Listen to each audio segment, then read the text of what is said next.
Donald Trump, since I know you're watching, I have 4 words for you. Turn the volume up. Standing before you, I think of the words of Jawaharlal Nehru. On January 1st, I will be sworn in as the mayor of New York City. New York के पहले मुस्लिम mayor बने ज़ोहरान ममदानी ने जीत के बाद सबसे पहले नेहरू का नाम लिया। भारतीय मूल के ममदानी भले ही युगांडा में जन्मे, न्यूयॉर्क में रहते हैं, लेकिन उन पर बॉलीवुड का क्रेज ऐसा चढ़ा कि अपनी विक्ट्री स्पीच के बाद उन्होंने धूम मचाले गाना ही बजा दिया और उनके समर्थक झूम उठे।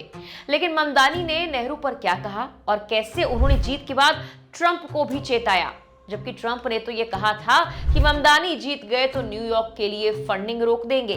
चलिए ममदानी की स्पीच की 5 दिलचस्प बातें आपको बताते हैं। न्यूयॉर्क में एक उत्साहित भीड़ को संबोधित करते हुए नवनिर्वाचित मेयर ज़ोहरान ममदानी ने भारत के पहले प्रधानमंत्री जवाहरलाल नेहरू के 15 अगस्त 1947 की मध्यरात्रि भारत की आजादी के मौके पर दिए गए भाषण का जिक्र किया।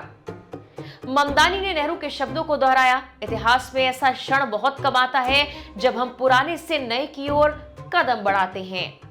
वो आगे कहते हैं, जब एक युग समाप्त होता है और एक राष्ट्र की आत्मा को अभिव्यक्ति मिलती है, आज रात हम पुराने से नए की ओर कदम बढ़ा रहे हैं। और जैसे ही उन्होंने नेहरू के इस भाषण का जिक्र किया तो पूरा हॉल तालियों से गूंज उठा। Standing before you, I think of the words of Jawaharlal Nehru. A moment comes but rarely in history when we step out from the old to the new, when an age ends and when the soul of a nation long suppressed finds utterance. Tonight we have stepped out from the old into the new. New York के पहले मुस्लिम और पहले दक्षिण एशियाई mayor बनते ही भारतीय मूल के ज़ोहरान ममदानी ने अमेरिकी राष्ट्रपति डोनाल्ड ट्रंप को सीधे ललकारा है। उन्होंने कहा, न्यूयॉर्क हमेशा प्रवासियों का शहर रहेगा। न्यूयॉर्क को उसकी परंपराओं और मूल्यों ने जिताया है। प्रवासियों के खिलाफ ट्रंप की नीतियों पर हमला बोलते हुए ममदानी कहते हैं, उम्मीदें जिंदा हैं और मेरी जीत इसका उदाहरण है। हमने जुल्मों के खिलाफ वोट किया, हमने निराशा मायूसी को पछाड़ते हुए वोट किया। ये चुनाव बड़े पैमाने पर फंडिंग के खिलाफ हमारे छोटे विचारों की जीत है। उन्होंने कहा, अगर कोई डोनाल्ड ट्रंप द्वारा धोखा खाए देश को यह दिखा सकता है कि उन्हें कैसे हराया जाए, तो वो शहर है जिसने उन्हें जन्म दिया। अमेरिकी राष्ट्रपति डोनाल्ड ट्रंप के लिए ममदानी कहते हैं कि अपनी आवाज को मजबूत करो, राष्ट्रपति की नीतियों को लोगों ने नकार दिया है। जबकि चुनाव से पहले ही ट्रंप लगातार ममदानी के विरोध में बयान दे रहे थे और यहां तक कि उन्होंने चेतावनी दे डाली थी कि अगर ममदानी चुनाव जीतते हैं तो न्यूयॉर्क की फंडिंग रोक दी जाएगी।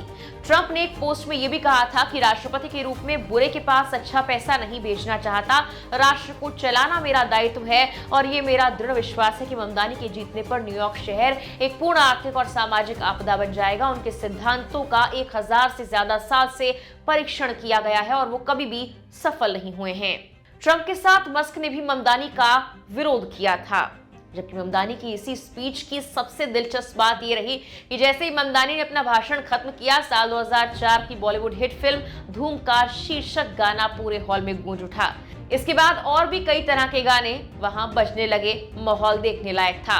इस दौरान जो खास पल था वो ये था कि उनकी मां मीरा नायर मंच पर आई और बेटे को गले लगा लिया। पिता महमूद ममदानी भी वहां मौजूद रहे। इसके अलावा ज़ोहरान अपनी पत्नी के साथ धूम मचाले गाने पर झूमते नजर आए। ममदानी ने अपने भाषण के दौरान शहर के करोड़ों किराएदारों और कामकाजी लोगों की तरफ इशारा करते हुए कहा, हम उन लालची मकान मालिकों को जवाब देंगे जो सालों से किराएदारों का शोषण कर रहे हैं। हम उस भ्रष्ट व्यवस्था को खत्म करेंगे जिसने अरबपतियों को टैक्स से बचने की आजादी दी और हम मजदूरों के अधिकारों को इतना मजबूत करेंगे कि किसी बॉस की हिम्मत ना पड़े उन्हें दबाने की। फोर्ब्स के मुताबिक ज़ोहरान ममदानी की कुल संपत्ति लगभग $2 लाख है। ममदानी ने साल 2020 में न्यूयॉर्क स्टेट असेंबली का चुनाव जीता, तब उन्हें सालाना $1,42,000 की सैलरी मिलती थी।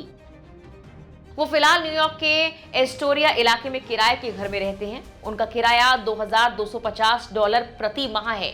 उनके पास खुद की गाड़ी नहीं है। वो रोजाना सबवे यानी मेट्रो में सफर करते हैं। ममदानी के पास युगांडा के जिंजा इलाके में करीब 4 एकड़ जमीन है। इसकी कीमत $1,50,000 से $2,50,000 के बीच बताई जाती है। मेयर बनने के बाद उनकी सालाना सैलरी $2,60,000 हो जाएगी। अब वो ग्रेसी मेंशन यानी मेयर के सरकारी घर में रहेंगे, जिससे उनका किराया बचेगा। दिलचस्प बात यह कि ममदानी राजनीति में आने से पहले हिप हॉप रैपर थे। उनका सबसे मशहूर गाना कांडा था, जो युगांडा में वायरल हुआ। इस गाने में युगांडा की राजधानी कंपाला की जिंदगी और युवाओं की चुनौतियों को दर्शाया गया था। ममदानी कहते हैं कि उन्होंने संगीत के जरिए पहली बार ये महसूस किया कि समाज में असमानता और पहचान की राजनीति पर आवाज उठाना जरूरी है। कॉलेज से निकलने के बाद ममदानी क्वींस चले गए। यहाँ प्रवासियों, किराएदारों और ब्लैक लाइव्स मैटर जैसे आंदोलनों में हिस्सा लिया। इस दौरान साल 2017 में ममदानी ने डेमोक्रेटिक पार्टी के साथ अपनी राजनीति की शुरुआत की। साल 2020 में वो न्यूयॉर्क स्टेट असेंबली के लिए चुने गए। 2022 और 24 में उन्हें निर्विरोध जीत मिली। अपने कार्यकाल के दौरान ममदानी ने ऐसे मुद्दे उठाए जो सीधे आम लोगों से जुड़े थे। इससे उन्हें खूब पॉपुलैरिटी भी मिली। फिलहाल के लिए इस वीडियो में इतना ही।